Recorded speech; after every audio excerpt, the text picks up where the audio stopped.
咁如果你櫻花期咧想嚟日本，但係酒店太貴，最平嘅方法可以點玩呢？咁我過嚟機票就好平嘅啫，用里數換商務。咁酒店咧9000幾到10000幾 yen。咁有啲日子咧，我會選擇係瞓街嘅。咁啊嚟呢啲道之澤 Roadside Station。咁呢度咧呢個站我琴晚瞓咗，琴晚戶外溫度咧就8度，架車上面咧就15到16度。咁放低咗個 friend 去東蘭之後咧，我去瞓街啦。點解咁做咧？因為瞓6-7個鐘要俾9000 yen 咧，我覺得唔抵。瞓街咧只係2500 yen 啫。咁啊而家去沖涼。咁喺沖涼之前咧，要確定咧瞓覺個位有冇得泊車。如果冇咧，就去另外一個有得過夜嘅溫泉。咁而家咧有位嘅，所以咧去沖涼啦。咁福井咧呢度有2間錢湯嘅，咁一間可以過夜，加多1500 yen。2間咧都喺車站12分鐘路程嘅，咁都好多人嚟。而家咧立白眼都有40架車。咁沖完涼啦，都冇乜照片，入邊都幾 OK 嘅。咁佢呢啲咧始終係新款，好乾淨。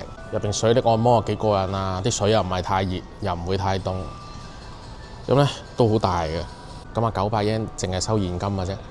如果覺得嚟福井只係瞓幾個鐘，租酒店唔值或者好貴，1幾2萬 yen 一晚咧，可以過嚟考慮下瞓街嘅。咁咧呢支乳酪有支大嘅，但係真係好大嘅，760 ml， 差唔多1 lit 咁滯。咁啊唔係好貴嘅啫。呢個 size 270 yen， 760 ml 嗰隻760 yen。但係飲完咧今晚會肚屙嘅。咁呢啲明治科學奶飲唔飲都冇所謂嘅。譬如全新嘅現金啊、信用卡同埋護照咧，攞去沖涼咧都好危險嘅。咁收喺車度咧有個位咧好好嘅，掀開佢。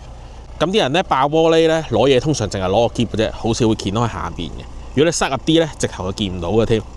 咁如果你真係喺個車度瞓覺咧，記得攞啲大碼嘅衫過嚟笠住佢，唔好整污糟人哋嘅車。下邊咧亦都要墊住嚟瞓嘅。